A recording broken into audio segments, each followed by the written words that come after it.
What do you want, little one? Your ass.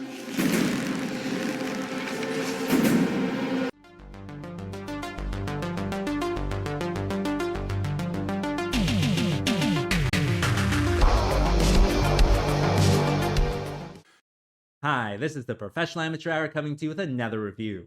This week, I checked out The Naked Gun, the 2025 version, and this 2025 movie was directed by Akiva Schaffer and stars Liam Neeson, Pamela Anderson, and Paul Walter Hauser, among others, of course.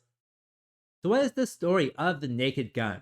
Well, with this one, it follows Liam Neeson's character as he's a detective at the police squad, and he's put on this case, which then kind of evolves into a bigger case, and then evolves into an even bigger case because there's a villain who wants to do something to end the world.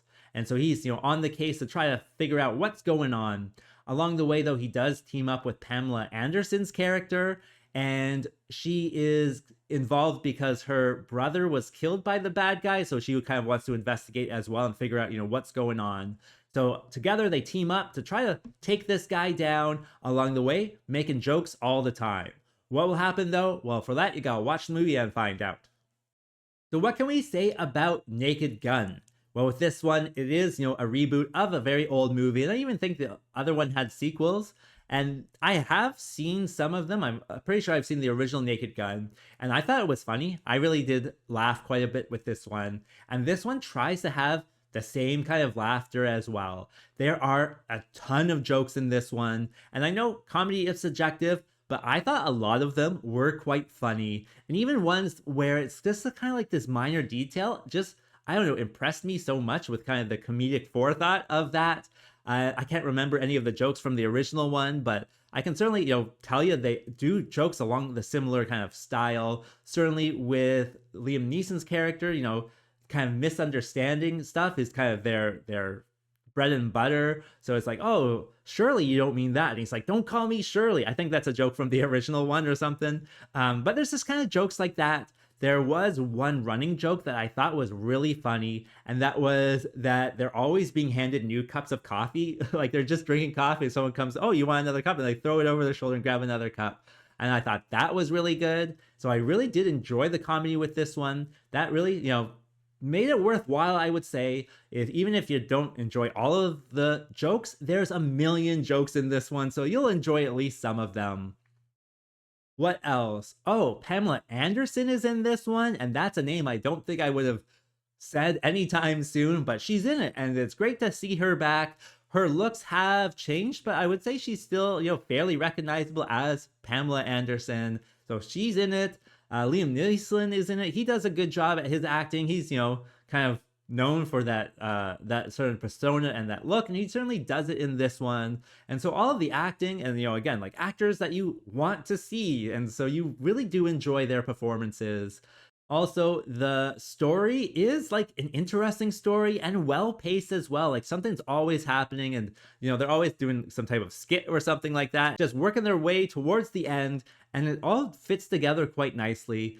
There are a few elements, and I'm sure I'll talk about it in a bit, but not all of it does work, but a lot of it does. And so it is a very kind of enjoyable movie, fast-paced movie, and one that you can just turn on and, hopefully have some laughs. And so that brings me to what doesn't work with this film. Well, like I may have mentioned before, there's a few kind of skits that don't work.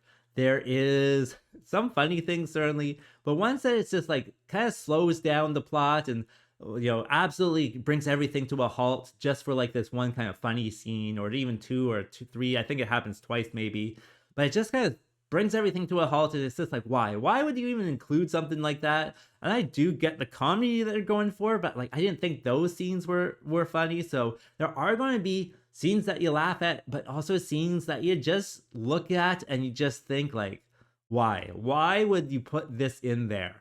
The one that comes to mind is they like go to a ski resort and make a snowman, but then the snowman comes alive and they're like eating him like a snow cone, and then he wants to, I guess, like get back at them or something. I don't know. It's just one thing that just brings everything to a halt and just doesn't move the story. So that is in there.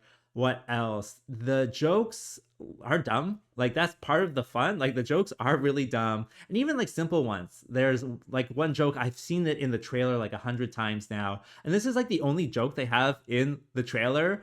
And it's like, oh, I see you've killed someone for man's laughter, and it's like, and of course that's manslaughter. And so it's like, oh, this that's like the one joke, right? And so I was actually kind of skeptical going into it because there was only one joke in all of the trailers, and that is never a good sign. But no, with this one, they have jokes the whole time. It's only jokes all the time. And like I said, it is kind of reminiscent of the original humor that is in The Naked Gun. So it is, I would say, certainly more good stuff than bad stuff in this one. Other than that, I would say I kind of got like joke fatigue after a while. After, 1,000 jokes, the thousandth and one, I'm not really going to be interested in laughing at too much. So they just have too many jokes at some point. Like towards the end, it's still just going strong with joke after joke after joke. And that might be, something to have fun with, but it does get tiring, all right? Like smiling too much hurts your face after all. And so, yeah, just be wary of joke fatigue. So would I recommend this film? Well, certainly if you like the comedy of the first one, I would say press play on this one. It is quite funny, but at the same time, there are elements that do kind of drag it down. And at those times, just, pick up your phone for a second and then you'll get right back into it once that scene's over. So yeah, certainly a movie that you can press play on and have some fun with.